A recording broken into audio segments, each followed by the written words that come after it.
Welcome to Mickey Doc, written and read by Fintan Harvey.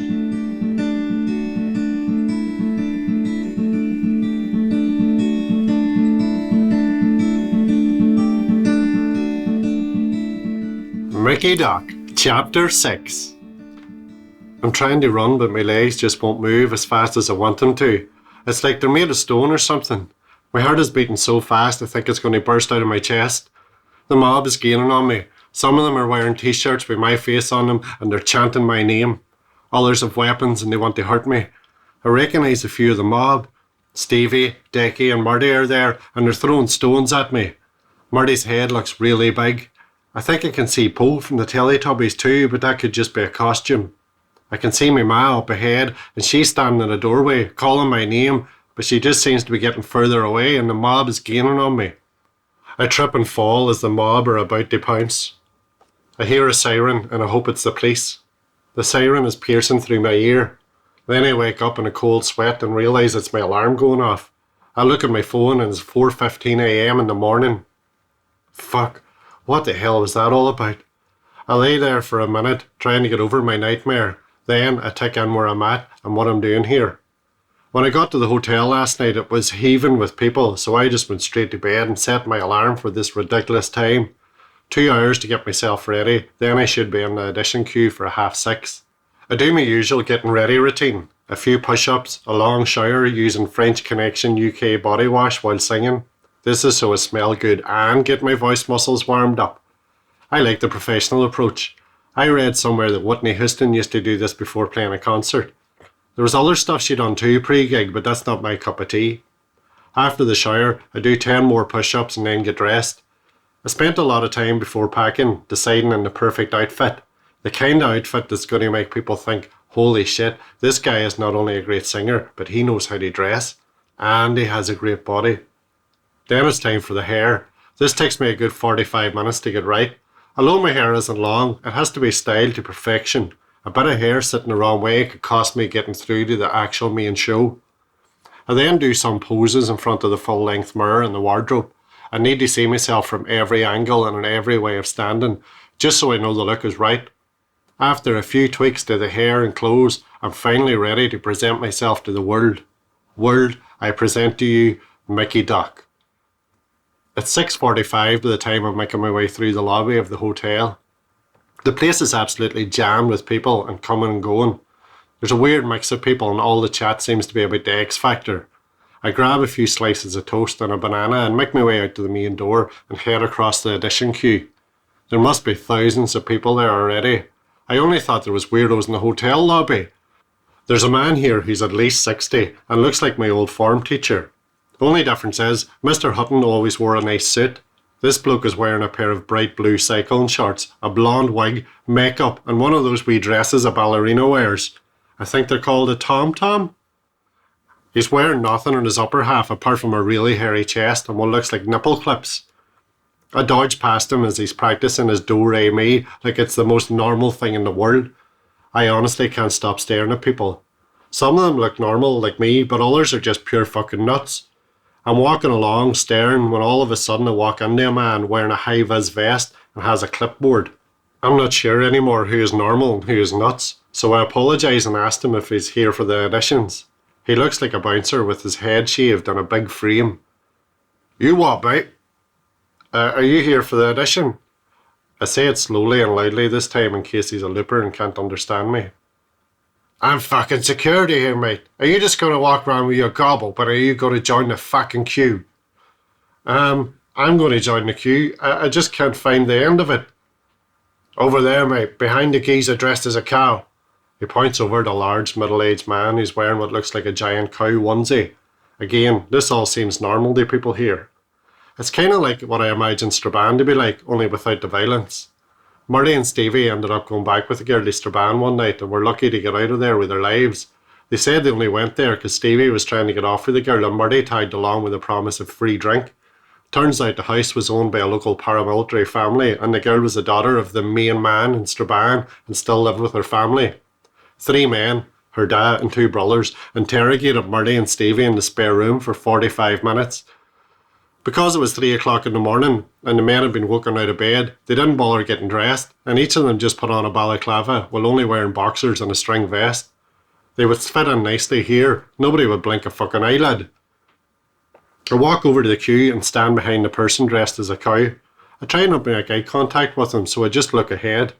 There's a girl in front of him who's looking seriously pissed off, but she's kind of hot. I catch her looking at me a few times. She has long black hair with a bit of red streak in it, and she's wearing really tight jeans and a tight top which shows off her class boobs. She's wearing a pair of knee-high leather boots with huge big heels. Even the cowman has a few wee cheeky looks at her. Then the cowman turns to me and nods his approval. I try to look away, but before I know it, he's talking to me in what turns out to be a very posh-sounding accent. So, young man, what has attracted one so young to such a place? Is it the promise of fame and fortune, or the animalistic lure of competition for a maiden like that which stands before you? Eh? Are you here to find love or something more? I'm here for the X Factor auditions. What are you here for? Oh, now that is a question. What are we here for indeed? Some of the greatest minds have pondered that very question over many, many millennia. I hardly took in a word of what he was saying. I didn't even bother to try, because I don't understand the words posh people say. But before he got to finish his sentence, the girl with the red streak in her hair interrupted. Listen, you fucking twat. Are we going to have to listen to your shite all day, or am I going to have to rip your rudders off and shove them up your fucking arse, eh? There will be no need for such language or threats of violence, young lady. We are all... She interrupts again. The girl doesn't take no shit. Listen, dickhead, if we keep talking, then I'm going to have to start shouting at the top of my lungs that you touched my arse and offered me money for sex. I'm sure the Irish lad here will back me up. She looks at me and I nod. I actually feel sorry for the man, but I don't want to get on the wrong side of her. As I said before, she's hot and is getting hotter by the second. Now do us all a favour and fuck off, you twat. The cowman's face has turned red and I can see a bit of a tear in his eye. He looks at me with his bottom lip trembling like he's about to burst out crying. My heart melts for him, but all of a sudden I find myself acting the big man in front of a girl again. You heard the lady. Fuck off, you twat. He looks a sorry sight as he walks out past the people who have recently joined the queue. As if things weren't bad enough, the girl springs forward and kicks him up the arse as he's leaving. He doesn't even say a word. It's the first time I get a really good look at her body and it's amazing. Fucking twat. So, Irish, do you have a name or are you just going to stare at me all day? The name's Mickey Doc and I'm from Derry. I like how you told that dickhead there where to go. This place is fucking full of twats, man. You get into conversation with them and you're fucked. So, can you sing? I wouldn't be here if I couldn't. That's good. My name's Mandy. She puts out her hand for me to shake it. Even her hands are beautiful. So, are your hands always that sweaty or is it just when you're nervous? My hands get sweaty when I'm annoyed. I can feel my cheeks going red.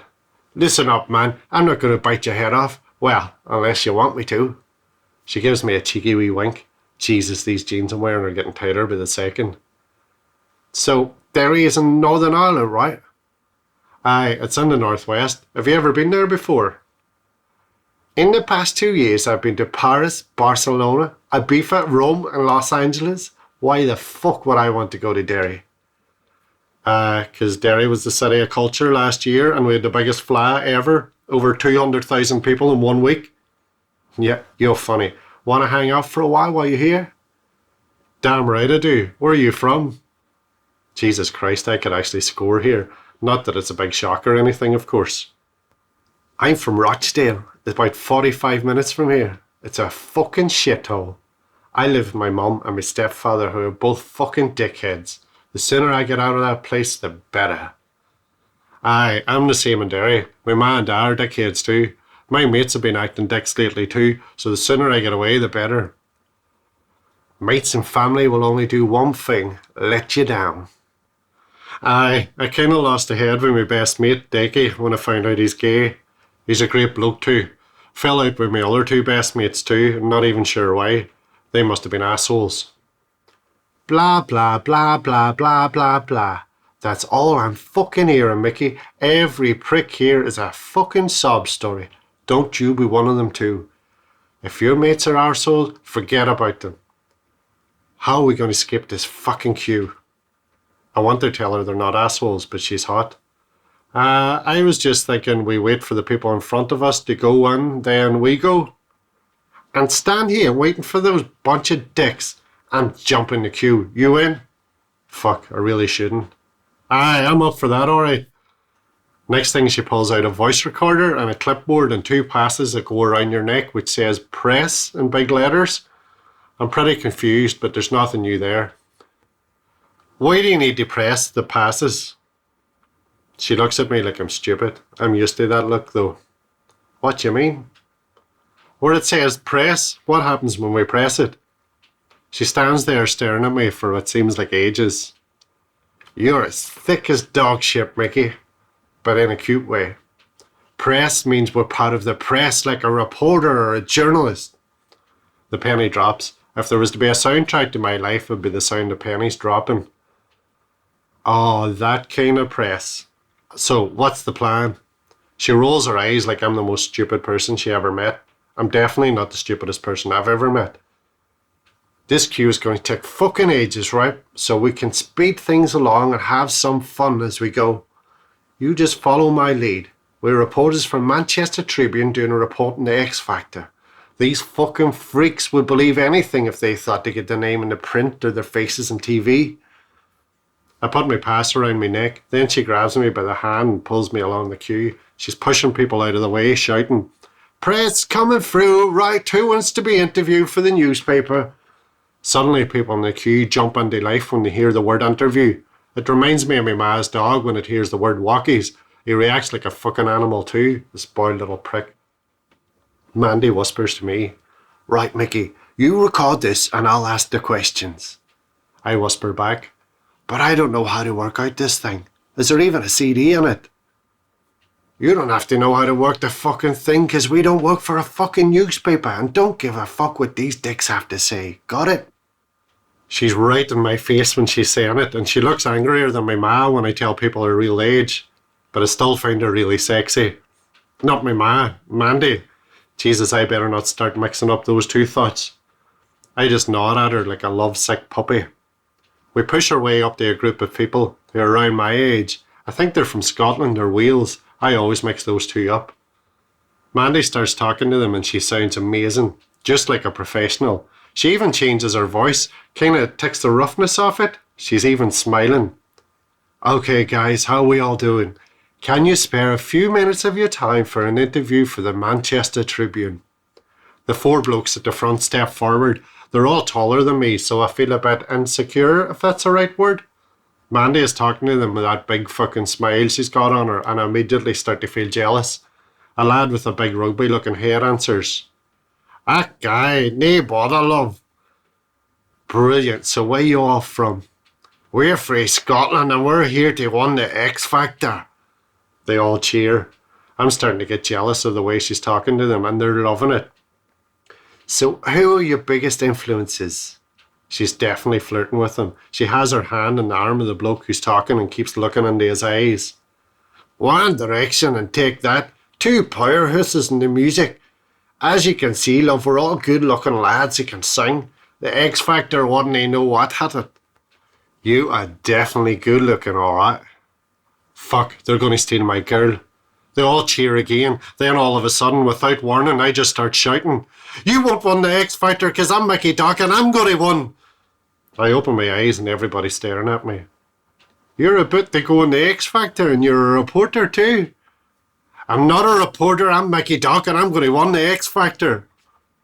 I may have said that too loud. Sometimes things just come out when I hold them in too much.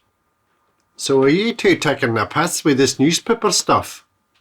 Mandy jumps in with that big fake smile still going. I can see that she's angry though and she wants to kill me. "I'm sorry you guys, but I should have explained earlier, my colleague here with us is special." She puts her fingers up like rabbit ears when she says special. I fucking hate that, mostly because I don't know what the sign means. She keeps going. "He's been with us for a few weeks and my boss decided it'd be a good idea to send him along with me for the day. Get him out and meeting people, you know. It's part of a care in the community program." She sort of whispers that last bit to them, but says it loud enough for other people to hear. The lads nod as if they've had an idea already. They didn't need much convincing. Suddenly people are patting my back. The big Scottish guys are gathering around me and talking to me like I'm 5 years old. Hey chum, you get in there and you show Simon Cowell what you got. Another one rubs my head. Aye, you show him you're a superstar, buddy. My face is still red and I'm about to tell them where to go when Mandy jumps in again. Sorry guys, but Mickey is going to get a bit flustered and I've been told by my bosses to keep him happy or his seizures will start. So we're going to move on. Come along, Mickey. She takes my hand and leads me away. The Scottish wankers start high-fiving me and telling me I'm a superstar, which does feel pretty good, even though we think I'm mentally handicapped. Actually, I should have showed them my singing. We move along the crowd, and I swear to God, not one person realises that we're just skipping the queue. Every single person here is delusional. They all think they're going to be the next big thing, and obviously they aren't, because I am. Even though Mandy has kept on telling people that I'm special, I can't stop falling for her big time. She is class. Although I'm feeling pretty shit about being talked down to by everybody. Even though I feel shit, I still asked her if I should act a wee bit more special, just to make it more believable, but she said I'm retarded enough and laughs. I still want her so bad. I then realise I haven't checked my phone in ages, which is not like me. Like I said, this girl has me smitten like a kitten. And in just over 2 hours, we have made our way to near the front of the queue. There's about 30 people in front of us. When Mandy tells me this will do, we're close enough. Next thing, an important looking woman with a megaphone comes out of the building and makes her way up to the front of the queue. She gives us all a number and a sticker and an armband. She reaches us and doesn't say a word, just tells us hold out our right arms and don't take the armband off or we'll be refused admission. I'm number 3046 and Mandy is 3047. Then the megaphone woman does the same to about 10 people behind us and then makes her way back to the start of the queue and shouts into the megaphone. Okay, can everybody wearing green armbands make their way to the main doors of the arena where you will get further direction. Stick the allocated numbers onto your chest. Make sure they're visible. Let's get this moving quickly and safely. We have a long day ahead of us. I turned to Mandy. We're in. I can't believe we're getting in. Don't ever doubt me, Mickey. Now, swap numbers. I don't want to be an odd number. It's bad luck. Shit, now I'm the unlucky number. All of a sudden, we're running into the arena and directing into a room with a sign saying holding area. The place is huge and there's already about 50 people there. Next thing, the woman with the megaphone comes forward and starts shouting again. Okay, can you all listen carefully? You will be here for the next few hours, but the cameras will be rolling. You'll be auditioned in the afternoon, so make yourselves comfortable. You cannot leave the waiting area. If you do, you will not get back in. We will be filming throughout, so you will be expected to follow any direction from me or any of the crew at all times. Anybody who doesn't comply will be ejected from the arena. You have all been given a number and will be called to the audition rooms in time. Thank you. Mandy makes a wanker sign to me and says, she thinks we're a bunch of fucking animals. Then she takes me by the hand and leads me to a corner where there's a free sofa. Then she pulls out her phone and takes a selfie of the two of us. I pull my phone out and give it a check. I have 3 missed calls from my ma. She's probably realised I hid the dog's eye drops before I left. I also have a load of messages. One from Murray saying that him and the lads were chatting last night in the Bentley and we need to sort things out. He also said he scored with 3 Playboy bunnies who were in town last night. Lying fucker. He also wished me good luck. I can't help but laugh though and realise how much I miss the lads. Mandy hears me laughing and says, "What's so funny, you retard boy?" She's lying on the sofa with her feet in the air, pure sexy. It's one of the lads texting me to wish me good luck. I think I should give him a shout. She then looks me straight in the eyes and moves towards me with really sexy movement, like a model on the catwalk. She takes my hand and pulls me towards her. I can see right down her top, and she takes my hand and puts it in her arse. She then kisses me on the lips for a good 20 seconds. She doesn't give a fuck who can see us. I'm hoping everybody can. How many of your so-called friends are here with you now, Mickey? Well, none, but that's 'cause she puts her finger on my lips to stop me talking. I'm lost in her eyes, even though that sounds gay. None of them are here 'cause they don't fucking care, man. You gotta get used to the fact that people will be jealous of you, Mickey, now that you've been on the X Factor. Remember, Mickey, people aren't always what they seem. I get a sudden flash in my head, and I remember George telling me to beware of wolves dressed up as a sheep. This must be what he's talking about, because I've seen wackos here dressed as sheep, cows, and even men dressed as women. That must be what he meant. Smart kid, you've got to give him that. The other messages are from my stalker, Laura Dillon. I open the first one and it says, "Good luck, my hero." I don't even bother reading the rest because the last thing I need at the moment is a psycho woman in my life. Other groups of 50 people have been let into the holding area and it's getting packed in here. Kinda reminds me of the Fla, only without the beer and Irish music. Lots of people who recognise me from the queue are coming up to me and patting me on the head and talking to me like I'm a child. Mandy's just sat in the corner laughing. At least I can make her laugh. Then the girl with the megaphone comes out roaring. "Can I have your attention, please? The cameras have been set up and we will be doing some shots. Once you get the call from me, I need you all to dance and go crazy. This could take a few shots, so keep the energy going." A few shots? Every few minutes we'd be told to face a different way and go crazy. This lasted for almost 2 hours. In between takes, we were all instructed to face a large screen on the wall at the back of the room. Next thing, Simon Cowell comes on the screen with his white t-shirt, amazing tan and posh accent. "Good evening, Manchester. I'm sorry that my judges and I couldn't be there in person, but my amazing production team will look after your auditions at this early stage. Thank you all for coming today, and I hope to see many of you here in a few weeks' time. Thank you." Then he winks. We're all cheering. Then I realised that Simon isn't actually here. Again, the penny took a while to drop. Luckily enough, I seem to be with people on the same wavelength as me, because I can hear pennies dropping all over the place and people getting explained to that Simon isn't here. Then Mandy finally decides to leave her phone and come over to me. "Did every fucking twat here think Simon Cowell and all the judges were going to spend all fucking day listening to thousands of people trying to sing? Fuck that. The producers narrow down the numbers, then you get called back in a few weeks if you're lucky. The rest go back to their sorry little fucking lives." And with that good news, she goes back to her phone. I try to kiss her on the cheek as she goes back to the sofa, but she gives me the middle finger. I want her so bad. We wait in the holding area for another 3 hours. There's some filming going on, but mostly I just practice my singing. I really don't want to talk to anybody else because most of them think I'm special. Then the megamouth woman comes back and tells us they'll be seeing numbers 3001 to 3099 in the main audition room. I'm counting on my hands to see if we're in that number range when I notice Mandy standing beside me, just staring at me. "Please tell me you're not counting to see if we're part of this group." "No, I'm just doing my finger exercises. It's kind of something I do before I sing, like a ritual." "Come on, the fuck retard, let's show them what you've got." We go in through these huge doors and the security people check our numbers. We go into a massive room. It's like the actual arena part of the arena. We're told to sit down until our numbers are called and we'll be directed to a booth. There must be 100 booths around the place and we can hear the people who are in them singing. It's just like a big mix of noise. I don't even be sitting long when all of a sudden Mandy's number is called and then mine straight after. I wish her good luck, but she said she doesn't give enough of a fuck about this. I can see in her face that she's nervous though.